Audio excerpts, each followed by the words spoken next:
Sorry ass DJ.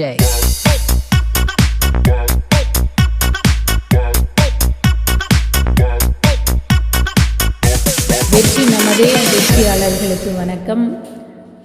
முதுகலை தமிழாசிரியர் பாடத்திட்டத்தில் அலகு 10வது பாடத்திட்டத்தில் இருக்கக்கூடிய திரைப்படம் அப்படிங்கிற பகுதியில் இருக்கக்கூடிய செய்திகளை தான் இப்போ நம்ம பார்க்க இருக்கிறோம். இந்த சேனலை இப்போ தான் முதல் முறையாக பார்க்குறீங்க அப்படின்னா, அதுவும் நீங்கள் தேர்வுக்கு தயாராகிட்டு இருக்கீங்க அப்படின்னா இதை சப்ஸ்கிரைப் பண்ணிக்கோங்க. இல்லை உங்களுடைய நண்பர்களுக்கு பகிருங்கள், நிச்சயமாக பயனுள்ளதாக இருக்கும். வினாக்குள்ளே போயிடலாம். திரைப்படம் மக்கள் தாமே நாடி வரும் ஊடகமாக திரைப்படம் விளங்குவது குறிப்பிடத்தக்கது. அதாவது நம்மளாம் விரும்பி போய் பார்க்குற மாதிரி தான் அந்த திரைப்படம் என்ன செய்யுது இருக்கிறது அப்படிங்கிறது. மற்ற ஊடகங்கள் ஏற்படுத்தும் தாக்கங்களை விட திரைப்படம் ஏற்படுத்தும் தாக்கம் விளைவுகள் மிக அதிகம் அப்படின்னே சொல்லலாம். மக்களை அதிகமாக கவரும் ஆற்றல் கொண்டதாக திரைப்படம் அமைந்துள்ளது. சினி அப்படிங்கிற லத்தீன் சொல், இதற்கு பொருள் என்னன்னா அசைவு. திரையில் அசையுமாறு செய்யும் நிலை வந்த பின்னர் சினிமா என்றனர். சினி அப்படிங்கிறது லத்தீன் சொல், அதிலிருந்து தான் சினிமா அப்படிங்கிறது உருவாச்சு. இந்த சினி அப்படிங்கிறதுக்கு அந்த லத்தீன் சொல்லுக்கு பொருள் என்னன்னா அசைவு. நாளடைவில் சினிமா அப்படிங்கிற லத்தீன் சொல்லே வழக்கமாக சினிமா அப்படின்னே ஆயிடுச்சு. தமிழில் இந்த சினிமாவை நம்ம திரைப்படம் அப்படின்னு சொல்லி சொல்கிறோம். 1840ஆம் ஆண்டு நிழல் படம் கண்டுபிடிக்கப்பட்டது. ஃபோட்டோ எடுத்த அந்த படங்கள் அது கண்டுபிடிக்கப்பட்டது. அதன் பின்பு மனிதனின் கண் அமைப்பும் மூளையும் தான் அசையும் படமாக திரைப்படம் தோன்ற காரணமாயிடுச்சு. அந்த மூளை இங்கேருந்து போன உடனே அந்த அசையக்கூடிய அசைவுகளை பார்க்குற இதை வைத்து திரைப்படம் அப்படிங்கிற ஒரு அமைப்பு உருவாகிறது. முதல்ல ஆஸ்திரியா பிரான்ஸ் நாட்டு மக்கள் 1853ஆம் ஆண்டில் வட்ட தகட்டில் சுற்றிலும் ஃபோட்டோக்களை ஒட்டி வேகமாக சுற்றி உருவங்கள் மாறுவதை பார்த்து பொழுதுபோக்காக விளையாடுறாங்க. முன்னாடிலாம் அந்த லென்ஸு போட்டு வளையல் உள்ளே போட்டு அதை அப்படி சுற்றி பார்க்கும்போது அது வெவ்வேறு பூக்கள் மாதிரி டிசைன் தெரியும். அந்த மாதிரி அங்கே உள்ளவங்க அந்த வட்டத்தை சுற்றி அந்த வட்ட தகட்டில் சுற்றி ஃபோட்டோக்களை ஒட்டி அது ஒரு திரைப்படம் மாதிரி வச்சு என்ன செஞ்சுருக்காங்க, பார்த்து நேரத்தை போக்கியிருக்காங்க, பொழுதுபோக்காக பயன்படுத்தியிருக்கிறாங்க. அடுத்து விரிஜ் என்ற வெள்ளைக்காரர் அந்த விளையாட்டில் சிறு மாறுதல் செய்து அதில் ஒரு சின்ன மாறுதலை கொண்டு வராரு. என்ன மாறுதல்னா மனிதனின் அசைவு, விலங்குகளோட அசைவு, இதை அது ஓடுற மாதிரி நடக்கிற மாதிரி அப்படி மூவிங்கில் படம் எடுத்திருக்கிறாரு. அந்த படத்தை அங்கங்கே ஒட்டி அது வட்டத்தகட்டில் வச்சு சுற்றும் போது அதனுடைய காட்சி வேறு மாதிரி என்ன செய்து இருக்குது. அதான் பொருள் சேர்ந்ததாய் மகிழ்ந்தார். அது அடுத்து 1877ஆம் ஆண்டு ரெய்னார்டு அப்படிங்கிற பிரெஞ்சுக்காரர் படங்களை திரையில் காணும் கருவி ஒன்றை கண்டுபிடிக்கிறார். அதற்கப்புறமா 1879ஆம் ஆண்டில் பிரான்ஸ் நாட்டில் மேரி அப்படிங்கிறவர் 16 ஆண்டுகள் உழைத்து பலவிதமான கேமராக்களை கண்டுபிடிக்கிறாங்க. மேரி அப்படிங்கிறவங்க எங்கே, பிரான்ஸ் நாட்டில் உள்ளவங்க. அதுக்கப்புறமா 1884ஆம் ஆண்டு அமெரிக்காவை சார்ந்த ஈஸ்ட்மன் என்பவர் கோடக் என்ற கேமராவில் எழுத்து பிள்ளையாருக்கு பேப்பரால் ஆன சுருள் ஒன்றில் படம் பிடித்து காட்டுறார். கோடக் கேமரா இப்போ ஒருமே கோடக் அப்படிங்கிறது பிரபலமான ஒன்றாகத்தான் என்ன செய்து இருக்குது. அப்புறம் எடிசனின் சீடர் டிக்சன் அப்படிங்கிறவர் அவருடைய சீடர் டிக்சன் அப்படிங்கிறவர் என்ன செய்கிறார், ஒளி கருவியின் வாயிலாக திரைப்படத்திற்கு ஒளியை இணைக்க முடியுமா அப்படின்னு சொல்லி ஆராய்ந்தார். 2 ஆண்டுகளுக்கு பின் ஈஸ்ட்மன் செல்லுலாய்டு அப்படிங்கிற படச்சுருளை கண்டுபிடிக்கிறார். இப்போ செல்லுலாய்டு அப்படிங்கிற படச்சுருளை கண்டுபிடித்தவர் யார் அப்படின்னா ஈஸ்ட்மன். அடுத்ததாக இது எப்போ அப்படின்னா இந்த 1884க்கு அப்புறமா. அடுத்து பிரிட்டனை சேர்ந்த பிரிஸ்கின் அப்படிங்கிறவர் நன்றாக ஓடக்கூடிய ப்ரொஜெக்டர் ஒன்றை கண்டுபிடிக்கிறாரு. அப்புறம் அந்த ஓடக்கூடிய இது எல்லாத்தையும் படம் எடுக்கிற மாதிரியான ஒரு ப்ரொஜெக்டரை கண்டுபிடிக்கிறாரு. அடுத்து பாரிஸில் 1892ஆம் ஆண்டு ரெய்னார்டு அப்படிங்கிறவர் சினிமா தியேட்டரை திறக்கிறாரு. முதல்ல சினிமா தியேட்டர் எங்கே திறங்கப்பட்டது அப்படின்னா பாரிஸில் எப்போனா 1892. அடுத்ததாக 1895ஆம் ஆண்டில் திரைப்படம் வளர்ச்சி பெற்றது. 1 நிமிட படங்கள் காட்டப்பட்டது. முதல்ல அசையும் படம், அதை எல்லாத்தையும் சேர்த்து வச்சு அதை ஓட விட்டு இது பண்ணாங்க. அதுக்கப்புறம் 1 நிமிட படமாக என்ன செய்யப்பட்டது, திரைப்படமானது எடுக்கப்பட்டது. ஜார்ஜ் மிலி அப்படிங்கிறவர் தான் குழந்தைகள் விரும்பும் வகையில் கற்பனை கதைகள் எல்லாத்தையும் படமாக்கினார். அதாவது இதில் 12ஆம் வகுப்பு பாடத்திட்டத்தில் உள்ள திரைப்படக்கலையில் திரைப்படங்கள் மூலமாக கதையையும் சொல்லலாம் அப்படிங்கிறத முதல்ல உலகுக்கு காட்டியவர் யாருன்னா அந்த ஜார்ஜ் மிலி அப்படிங்கிறது இருக்கும். அடுத்து எட்வின் எஸ்போர்டர் அப்படிங்கிறவர் தீயணைப்பு வீரர், அமெரிக்க தீயணைப்பு வீரருடைய படத்தை என்ன செய்கிறார், வாழ்க்கையை தி கிரேட் ட்ரெயின் ராபரி அப்படிங்கிற புகழ்பெற்ற ஒரு படமாக தயாரிக்கிறார். அடுத்து திரைப்படத்திற்கு கலை வடிவம் தந்தவர் யாருன்னா T.W. கிராஃபித் அப்படிங்கிறவர் தான். T.W. கிரிபித் அப்படிங்கிறவர் தான் திரைப்படத்திற்கு கலை வடிவம் தந்தவர். அடுத்ததாக 1927 முதல் பேசும் படங்கள் உருவாக ஆரம்பித்தது. அடுத்து வார்னர் பிரதர்ஸ் அப்படிங்கிறவங்க தயாரித்த தி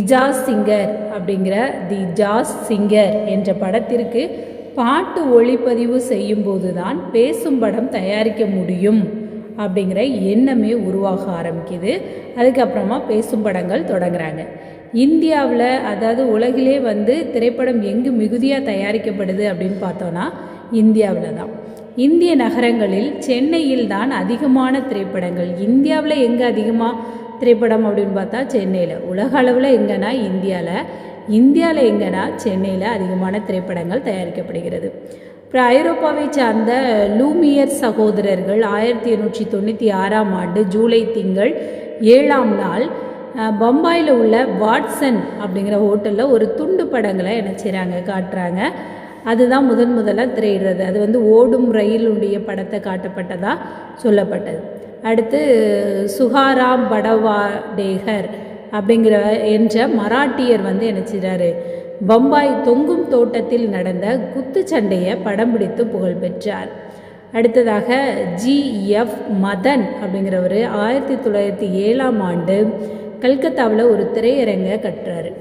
முதல்ல பாரிஸில் திரையரங்கு கட்டினதை பார்த்தோம். அதுக்கப்புறமா G.F. மதன் அப்படிங்கிறவர் 1907ஆம் ஆண்டு கல்கத்தாவில் ஒரு திரையரங்கை கட்டினார். அதுக்கப்புறம் 1913ஆம் ஆண்டு தாதா சாஹிப் பால்கே அப்படிங்கிறவர் ராஜா ஹரிசந்திரா அப்படிங்கிற படத்தை எடுக்கிறாரு. இதுதான் இந்தியாவினுடைய முதல் முழு நீள படமாகும். இதுதான் நம்மளுடைய குறிப்புகள் எல்லாமே. இந்தியாவின் முதல் முழு நீள படம் எது அப்படின்னா ராஜா ஹரிச்சந்திரா அப்படிங்கிறவர் தான். எடுத்தது யாருன்னா தாதா சாஹிப் பால்கே அப்படிங்கிறவர். ஆண்டு எப்போனா 1913ஆம் ஆண்டு. அடுத்ததாக இந்தியாவில் தயாரான முதல் படம் அப்படின்னு பார்த்தோன்னா ஆலம் ஆரா அப்படிங்கிறது 1930 எந்த ஆண்டு 1931ஆம் ஆண்டு மார்ச் திங்கள் இந்த படம் திரையிடப்படுகிறது. இதில் 12 பாடல்கள் இடம்பெற்றிருக்கிறது. அதுக்கப்புறம் அரதிசீர் இரானி என்பவர் இந்த படத்தை இயக்கியிருக்கிறாரு. இப்போ ஆலமாரா அப்படிங்கிற படத்தை இயக்குனர் யாருன்னா அரதிசீர் இரானி அப்படிங்கிறவர் தான். இதுவே இந்தியாவினுடைய முதல் பேசும் படம். அடுத்ததாக தமிழகத்தில் சென்னையில் எட்வர்ட் அப்படிங்கிறவர் 1897ஆம் ஆண்டில் விக்டோரியா பப்ளிக் ஹாலில் முதல்ல படங்களை திரையிடுறாரு. முதல்ல அப்போ தமிழகத்தில் படமிட்டவர் யாருன்னா எட்வர்ட் அப்படிங்கிறவர். எந்த ஆண்டுனா 1897. எந்த இடத்துலனா விக்டோரியா பப்ளிக் ஹால் அப்படிங்கிற இடத்துல. அடுத்து இது சென்னையில் இருக்குது. தமிழகத்தில் பொதுமக்களுக்குரிய திரைப்பட பணி 1900ஆம் ஆண்டில் தொடங்கியது. பொதுமக்கள் எல்லாரும் பார்க்குற மாதிரியான திரைப்படம் அப்படிங்கிறதுக்கான பணிகள் தொடங்கியது 1900. அடுத்து மேஜர் வார்விக் அப்படிங்கிறவர் எலக்ட்ரிக் தேட்டர் என்ற திரையரங்கை உருவாக்குறாரு. எலக்ட்ரிக் தேட்டர் அப்படிங்கிற ஒரு திரையரங்கை உருவாக்குறாரு. அதுதான் தமிழகத்தினுடைய முதல் திரையரங்கு. தமிழகத்தின் முதல் திரையரங்கு எது அப்படின்னா எலக்ட்ரிக் தியேட்டர் அப்படிங்கிறது. இதை உருவாக்குனது யாருன்னா மேஜர் வார்விக் அப்படிங்கிறவர் உருவாக்கியிருக்கிறாரு. தமிழகத்தில் பிரான்ஸ் நாட்டை சார்ந்த டு பாண்டு அப்படிங்கிறவர், பிரான்ஸ் நாடு யாருன்னா டு பாண்டு அப்படிங்கிறவர் பல இடங்களில் திரைப்படங்களை காட்டிக்கிட்டே வராரு. அவர் காட்டிய திரைப்படங்களில் இயேசு கிறிஸ்துவினுடைய வாழ்க்கை வரலாறு தான் முக்கியமான ஒன்றாக இருக்கிறது. அடுத்து டு பாண்டு தமிழகத்தில் பிரான்ஸ் நாட்டில் இருந்தால் இங்கே வந்திருக்கிறாரு.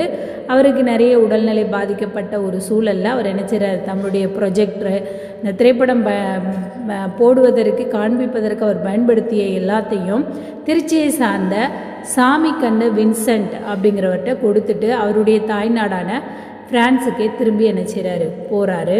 வின்சென்ட் என்ன செய்கிறாருன்னா திருச்சியை சார்ந்த அந்த சாமிக்கண்ணு வின்சென்ட் அப்படிங்கிறவர் தனது திரைப்பட வெளியீட்டுக்கு எடிசன்ஸ் சிமோடாகிராஃப் என்று பெயரிட்டு திருச்சி முழுவதும் சென்று திரைப்படங்களை காட்டலானார். என்ன பேர்னா எடிசன்ஸ் சிமோட்டோகிராஃப் அப்படிங்கிற பெயரை வச்சு திருச்சி முழுவதும் அந்த படத்தை காட்டுறாரு. பின்னர் இந்தியாவில் பல இடங்களில் இந்த படங்களை என்ன செய்கிறாரு, காட்ட ஆரம்பிக்கிறாரு. டூரிங் கொட்டைகளின் தந்தை அப்படின்னு போற்றப்படுபவர் யாருன்னா இந்த சாமிக்கண்ணு வின்சென்ட் அப்படிங்கிறவர் தான். அடுத்தது பார்த்தோன்னா இந்த சாமிக்கண்ணு வின்சென்ட் வேலூரை சார்ந்த நடராஜ முதலியார், தர்மலிங்க முதலியார் இவங்களோடெல்லாம் சேர்ந்து இந்தியா ஃபிலிம் கம்பெனியை 1918ஆம் ஆண்டு தொடங்குறார். கீழ்ப்பாக்கம் மில்லர் ரோட்டில் ஒரு ஸ்டூடியோவும் அமைக்கிறார். யாருன்னா சாமிக்கண்ணு வின்சென்ட் அப்படிங்கிறார். இதுவே தென்னகத்தின் முதல் திரைப்பட கூடமாக இருக்கிறது. அடுத்ததாக 1916ஆம் ஆண்டு கீசகவதம் அப்படிங்கிற படத்தை அவர் வெளியிட்டார். யார் அப்படின்னா சுவாமிக்கண்ணு வின்சென்ட் அப்படிங்கிறவர். 1917ஆம் ஆண்டில் திரௌபதி, வஸ்திராபரணம் முதலிய படங்களை திரையிட்டு மேலும் வேலூருக்கு சென்று மயில் ராவணா, மார்க்கண்டேயா முதலிய படங்களையும் தயாரிக்கிறாரு. யாருன்னா சுவாமிக்கண்ணு வின்சென்ட் அப்படிங்கிறவர். அடுத்து நடராஜ முதலியாரை ஊமைப்பட கால தந்தை அப்படின்னு சொல்லலாம். நடராஜ முதலியார் ஊமைப்பட கால தந்தை அப்படின்னு சொல்லப்படுறவர் யார் அப்படின்னா நடராஜ முதலியார். அடுத்து வெங்கையா என்பவர், வெங்கையா ஊமைப்பட இலக்கியத்தினுடைய தந்தை யாருன்னா நடராஜ முதலியார். அதிகமான ஊமை படங்களை தந்த பெருமைக்குரியவர் யாருன்னா வெங்கையா அப்படிங்கிறவர். அது நம்ம ஊமைப்பட தந்தை அப்படின்னோடனே அதிகமான படம் தந்தவர் தான் அப்படின்னு நம்ம குழம்பிடக்கூடாது, தெளிவுபடுத்திக்கோங்க. அடுத்து ஆலமாரா என்ற படத்தை தயாரித்த இம்பீரியல் மூவிடோன் கம்பெனியே முதலில் தமிழில் பேசும் படத்தை உருவாக்குது. அடுத்து பார்த்தோம் அப்படின்னா சினிமா சென்ட்ரல் என்ற சென்னை திரையரங்கில் முதல் தமிழ் பேசும் படமான காளிதாஸ் 1931ஆம் ஆண்டு எச்.எம். ரெட்டி அப்படிங்கிறவரால் வெளியிடப்படுகிறது. அடுத்து ஊமை படங்களில் நடித்து வந்த டி.பி. ராஜலட்சுமி என்பவர் பேசும் பட கதாநாயகியாகவும் மாறினார். அடுத்து மிஸ் கமலா போன்ற படங்களை இவர் இயக்கி தமிழ்நாட்டின் முதல் பெண் இயக்குனர். இப்போ தமிழ்நாட்டின் முதல் பெண் இயக்குனர் யாருன்னா டி.பி. ராஜலட்சுமி, பெண் இயக்குனர். தமிழ் பட உலகில் பேசும் பட தந்தை என்று புகழப்படுபவர் கே. சுப்பிரமணியம். ஊமைப்பட தந்தை அப்படின்னு நடராஜ முதலியார் இது பண்ணுறாருன்னு பார்த்தோம். அதிகமான ஊமை படங்களை வெளியிட்டவர் யாருன்னா வெங்கையா அப்படின்னு பார்த்தோம். இதில் பேசும் பட தந்தை யாருன்னா கே. சுப்பிரமணியம். பேசும் படம் கே. சுப்பிரமணியம். 1948ஆம் ஆண்டில் எஸ்.எஸ். வாசன் அப்படிங்கிறவர் சந்திரலேகா அப்படிங்கிற படத்தை எடுத்த பெரும் புகழ் பெற்றார். அடுத்து இந்தியாவிலே அதிக பிரதிகள் எடுக்கப்பட்ட படம்னா இந்த சந்திரலேகா அப்படிங்கிற படம் தான். அடுத்ததாக தமிழகத்தில் திரைப்படம் ஊமை படமாக தோன்றி பேசும் படமாக வளர்ச்சி பெற்று உயர்நிலை அடைந்து இன்று இந்தியாவிலேயே அதிகமாக திரைப்படம் தயாரிக்கும் மாநிலமாக வளர்ந்தோங்கியுள்ளது குறிப்பிடத்தக்க ஒன்று. திரைப்படமான சில அறிஞர்களையும் தந்துள்ளது. அப்புறம் நிறைய அறிஞர்களுடைய கதைகள் எல்லாம் என்ன செஞ்சுருக்கு, நாவல் நாடகங்கள்லாம் திரைப்படமாக்கப்பட்டிருக்கு. அதில் ஒரு சிலதை இப்போ பார்க்கலாம். அறிஞர் அண்ணாவுடைய ஓரிரவு, வேலைக்காரி, சொர்க்கவாசல், ரங்கோன் ராதா, வண்டிக்காரன் மகன் இதெல்லாம் அண்ணாவுடைய படைப்புகளில் திரைப்படமானது. அடுத்து கலைஞர் கருணாநிதியுடையது இதெல்லாம்னா இந்திரகுமாரி, பராசக்தி, இன்னும் பல படங்கள் இருக்கிறது.